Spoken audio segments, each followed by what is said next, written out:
En este podcast escucharás a Paula Arenas, María Espindio, María Vélez, Elizabeth Guadarrama, Jesús López, Yotsadara García, María Luisa García y Margarita Encastín. Estaremos hablando del modelo transteórico de cambio de Prochaska y Di Clemente. Dicho modelo fue uno de los más importantes en los años 80, se puede decir que uno de los más sobresalientes. En este modelo se pretende ayudar a las personas que tienen problemas de comportamiento de salud. Asimismo se pretende mejorar su calidad de vida. El modelo transteórico de cambio de Prochaska y Di Clemente está resumido en 6 pasos básicos y nos brinda la oportunidad de comprender el desarrollo humano. Primera etapa de precontemplación, que más bien es la etapa del cambio, en donde el individuo se brinda la oportunidad del cambio. Segunda etapa de contemplación, etapa en la cual el individuo se destapa, empieza a hacerse creencias, autoevaluaciones, diferentes expectativas que interfieren con su cambio. Etapa 3, que viene siendo la determinación. En dicha etapa el individuo se prepara decidiendo en avanzar o quedarse estancado y no salir nunca más. Les voy a hablar de 3 etapas del modelo transteórico del cambio de Prochaska y Di Clemente: acción, mantenimiento y recaída. La etapa de la acción. Cuando una persona llega a esta etapa, está motivada y quiere hacer un cambio en su vida. El objetivo de esta etapa es producir un cambio en el problema que desea resolver y lo hace a través de sus acciones, buscando alternativas, proponiéndose metas e inicia dando los primeros pasos a su recuperación, ya sea por sí mismo o con la ayuda de un terapeuta. En esta etapa, la intervención del psicólogo se centra en ayudar al paciente a enfrentar sus miedos y temores y motivándolo a que siga avanzando. La etapa del mantenimiento. El reto consiste en mantener un cambio conseguido en la etapa anterior y prevenir la recaída.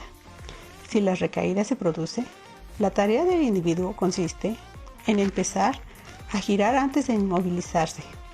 Los tropezones o las recaídas son normales. La tarea del terapeuta es ayudar a la persona a evitar el desconsuelo y la desmoralización. La ambivalencia es un estado mental en el que un individuo tiene sentimientos conflictivos simultáneos sobre algo. Las personas con conductas adictivas llegan a sesiones terapéuticas con una motivación variable y conflictiva. A esto le llamamos ambivalencia, el querer o no querer realizar un cambio de conducta. Debido a estas variables, puede llegar a provocar que las personas con conductas adictivas sean sensibles en la forma en que son tratadas por los terapeutas. Las personas con conductas adictivas sí reconocen los riesgos y los daños que éstas les están ocasionando, pero se sienten atraídos por estas conductas por muchas razones. Pueden ser físicas, morales, familiares, ambientales y hasta culturales. Cuando un terapeuta comprende la normalidad de la ambivalencia y la forma en que ésta actúa, se generan menos problemas de comunicación y lucha de poder entre paciente y terapeuta. Cuando un terapeuta se enfrenta a la ambivalencia motivacional, es importante que se mantenga cerca de sentimientos, valores y creencias del paciente. En ocasiones el problema de la motivación en el tratamiento de conductas adictivas se entiende como manifestación de ambivalencia.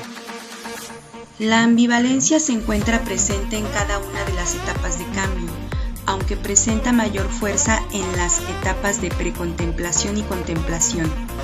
Lo importante es descubrir en qué etapa se encuentra el paciente para aplicar las herramientas adecuadas con el fin de poder aumentar la motivación de una persona para el cambio. Presionar a una persona que se encuentra en un grado de ambivalencia alto solo conllevará a que tenga una mayor resistencia al cambio. A medida que la ambivalencia se trabaja en conjunto con el terapeuta, la persona se acercará a las etapas de acción y posteriormente a la de mantenimiento.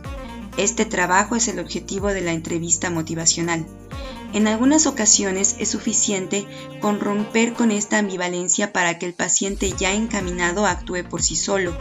En otras es importante proporcionar las herramientas y estrategias para generar las habilidades necesarias para el cambio.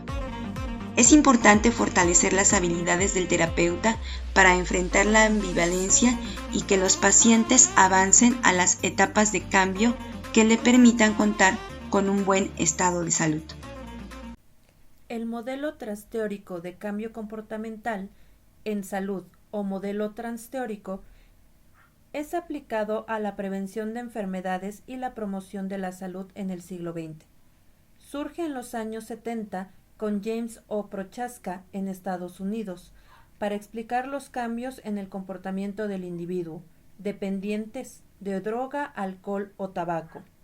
En los años 80, Prochaska y Di Clemente describen y aíslan los componentes de la etapa básica, pero ve su consolidación hasta la década de los 90 en la promoción de la salud y prevención de enfermedades, incorporándolo eventualmente en Estados Unidos y países de Europa en investigaciones e intervenciones en comportamientos de riesgos de la salud.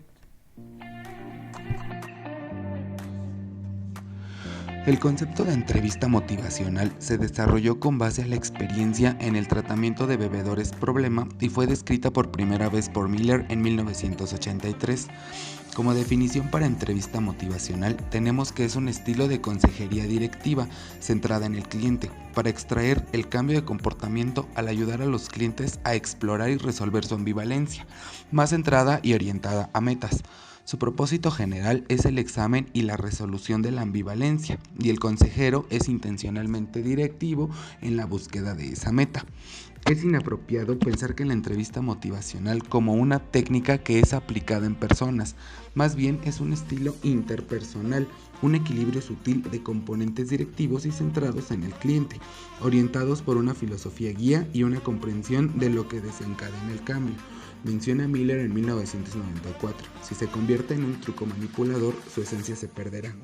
Principios de la entrevista motivacional. Estos constan en una serie de elementos teóricos y prácticos que tratan de mejorar las habilidades de comunicación entre los profesionales de la salud y el paciente, basándose en 5 principios.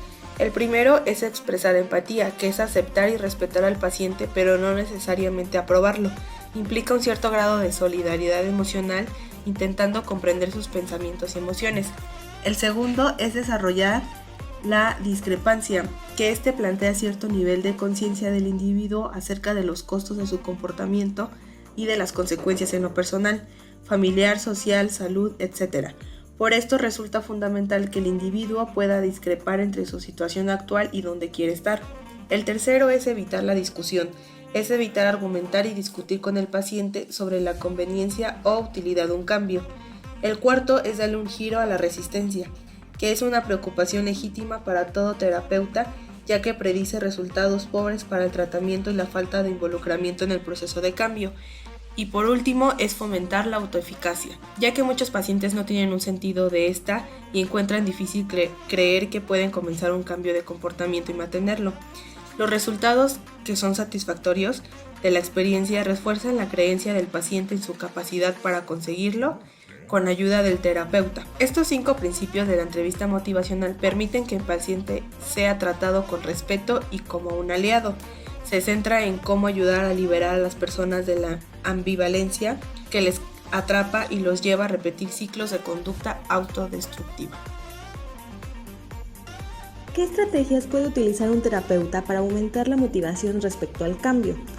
Si la motivación es la probabilidad de una conducta, entonces es razonable buscar las técnicas específicas para aumentar la probabilidad de conductas que promuevan este cambio. A continuación les platicaremos las 8 estrategias generales. Ofreciendo consejo. Un consejo dado con claridad es un elemento que estimula el cambio. Aunque tengamos un gran respeto por las aportaciones de Carl Rogers, una estrategia excesivamente no conductiva puede dejar a un paciente confundido y sobre todo indeciso. Un consejo en el momento preciso y dado de una forma adecuada tendrá un efecto distinto. Eliminando obstáculos es la segunda técnica. Esta técnica de motivación consiste en identificar y eliminar los obstáculos importantes que existen en los esfuerzos hacia el cambio. La tarea del terapeuta es ayudar al paciente a identificarlos y tratar de resolverlos. ¿En verdad son obstáculos? ¿Cómo? ¿Cuál es la manera de superarlos? ¿Cuál es el plan para superarlos? Y sobre todo hay que darnos cuenta si estos obstáculos son reales o no dependen de uno. Por ejemplo, hay veces que el problema son los costos, transportes, la seguridad de la ciudad de donde están, o son cambios que dependen de la actitud. Ofrecer alternativas. La tarea en este caso del terapeuta es darle libertad de escoger diferentes opciones. Ha sido muy estudiado las características que debe de tener un terapeuta. En este caso hay que practicar la empatía, que es algo fundamental. Ofrecer el feedback es la tarea del terapeuta y es otra técnica, ya que muchas veces no se produce un cambio por falta de conocimiento. Lo anterior no es suficiente para realizar el cambio, por lo tanto, la persona necesita de objetivos y se debe de ayudar a las personas a formularlos. Ofreciendo ayuda activa es el último bloque y la última técnica. Construir la motivación que vamos a exponer es una actitud de ayuda activa. Desde una perspectiva como terapeuta, eso significa que hay que estar interesado en el cambio de las personas. Muchas gracias por escucharnos. Nos vemos la próxima.